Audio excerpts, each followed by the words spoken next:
wakati wa sayyidina alayhi salam watu walitaka kuangamiza jumuiya. Siku hizi pia hawa watu wakifanya juhudi ya kuangamiza hawataweza kuangamiza jumuiya hii. Na uhalifa huu na nidhamu hii kwa fadhila za Mwenyezi Mungu ililetwa kwa ajili ya kuendelea na itaendelea. Tukiona uwezo wetu hatuwezi hata kudhani na kufikiria kwamba kiasi hiki tunaweza kusambaza ujumbe wa Islam, lakini wakati kudra ya Mwenyezi Mungu ilipoamua kwamba ujumbe wa Islam utafikishwa katika kila pembe ya dunia, basi ni nani anayeweza kuzuia maendeleo haya? Hakuna uwezo wote wa dunia unaweza kuzuia maendeleo haya. Tunatakiwa tufanye maombi haya kwamba Mwenyezi Mungu amjalie kila mwanajumuiya kwamba kwa utii kamilifu aendelee kujiunga na uhalifa, na sisi tushuhudie ahadi za Mwenyezi Mungu zinatimia kwa nguvu zaidi. Hazur anasema baada ya swala nitaswalisha jeneza 3. Jeneza moja ipo hapa na 2 ni ghaibu. Jeneza ambayo ni hapa ni bana Fazal Ahmad Saheb Waqf, alikuwa mtoto wa Master Ghulam Muhammad Saheb marhum Nankana. Tarehe 23 wa Mai 2016 katika umri wa miaka 80 alifariki. Inna lillahi wa inna ilaihi rajiun. Alikuwa mpwa wa Umar Din Saheb Bangvi, alikuwa sahaba wa Sayyidina alayhi salatu wassalam. Vile vile alikuwa mpwa wa Maulvi Karamullah Zafar Saheb marehemu. Kwa muda mrefu aliishi katika Mandi Bahauddin, baadaye alihamia Germany. Tangu miaka kadhaa alikuwa anaishi hapa katika London. Aliwahi kutoa huduma katika jumuiya katika idara mbalimbali. Katika Mandi Bahauddin aliwahi kuwa secretary mal, secretary Taalimul Quran, na vile vile alikuwa imamu salat pia. Sehemu yote alipoishi aliwafundisha Qur'an tukufu watoto wengi sana. 1987 katika kesi ya shahada alifungwa gerezani. Alikuwa mtu mwema sana, alikuwa akipenda Qur'an tukufu na alikuwa mtu mwema sana. Alikuwa musi, ameacha mabinti 5 na watoto wa kiume 2. Mwenyezi Mungu aiweke roho ya marehemu mahala pema. Jeneza ya pili ni ya bana Daud Ahmad Saheb shahid, mtoto wa Ghulam Muhyiddin Saheb. Alikuwa akiishi katika Karachi. Tarehe 24 wa Mai 2016 katika umri wa miaka 60, wapinzani wa jumuiya takriban saa 3 jioni wakampiga risasi na kwa sababu hii akauawa. Inna lillahi wa inna ilaihi rajiun. Sawa na maelezo, bana Daud Ahmad Saheb alikuwa na subiri rafiki yake nje ya nyumba yake. Rafiki yake alikuwa si mwanajumuiya. Katika hali hii watu wawili wakaja na pikipiki, na mtu mmoja ambaye alikuwa amekaa nyuma katika pikipiki yeye akampiga risasi. Rafiki alikuwa si mwanajumuiya akataka kumsaidia, lakini wale vijana wakampiga risasi pia, na hivi baada ya kupiga risasi wakakimbia. Bana Daud Saheb alipigwa risasi 3. Kwa kusikia sauti ya firing risasi watu wakajumuika pale na wakampeleka hospitali ilikuwa karibu na nyumba yake. Kwanza alipewa matibabu kule, baadaye alihamishwa katika hospitali kubwa ya Ilakat Medical.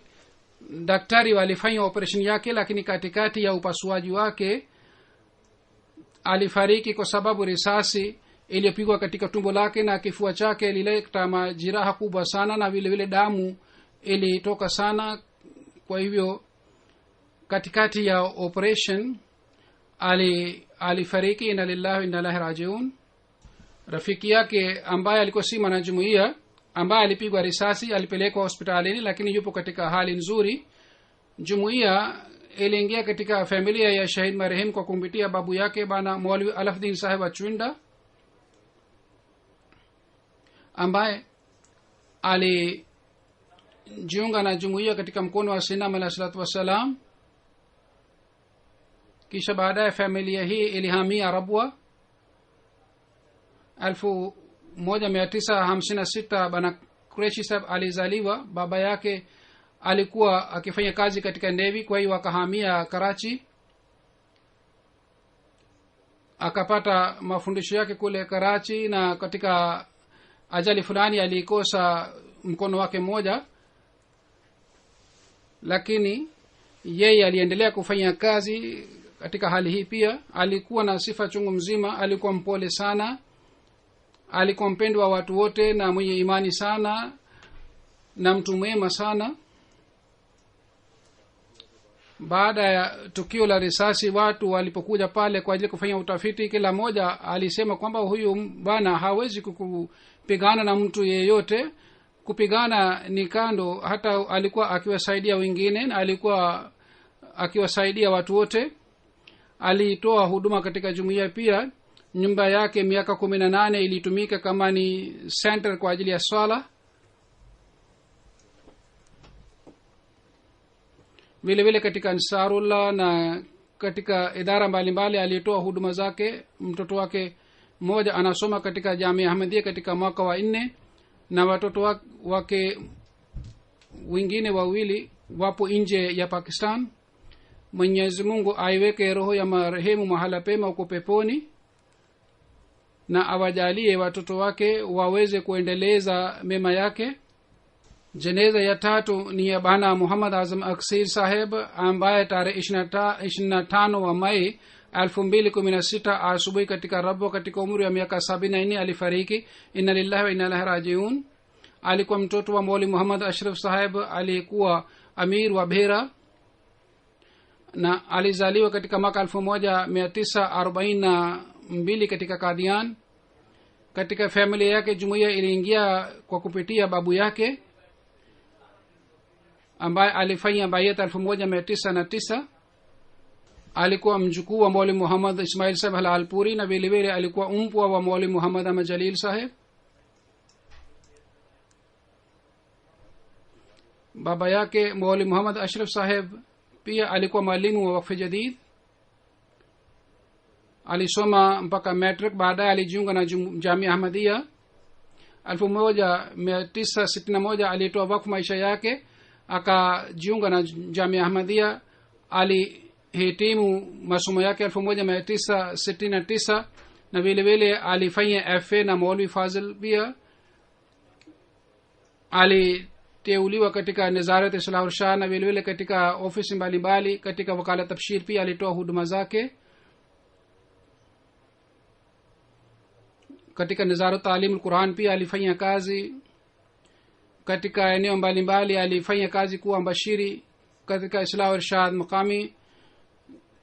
katika Irshad Tasnif pia alifanya kazi. katika wakalat Diwan 99 mpaka 2006 alifanya kazi.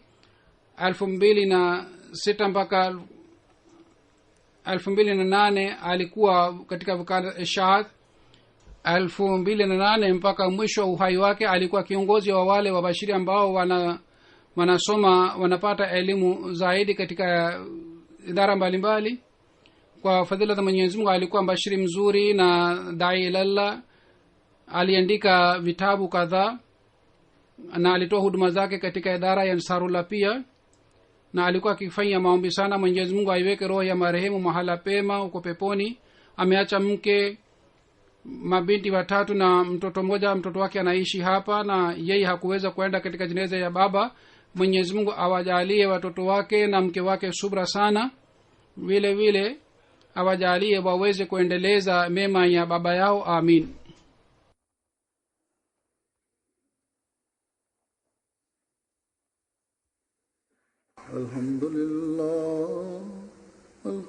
Alhamdulillah nahmaduhu wa nasta'inuhu wa nastaghfiruhu wa nu'minu bihi wa natawakkalu alayhi wa na'udhu billahi min shururi anfusina wa min sayyiati a'malina.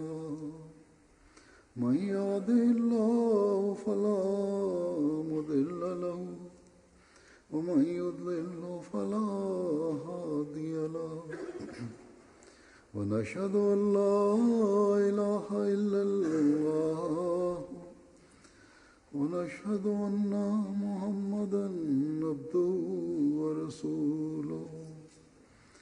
عباد الله رحمكم الله إن الله يأمر بالعدل والإحسان وإيتاء ذي القربى وينهى عن الفحشاء والمنكر والبغي يعظكم لعلكم تذكرون اذكروا الله يذكركم وادعوه يستجب لكم ولذكر الله أكبر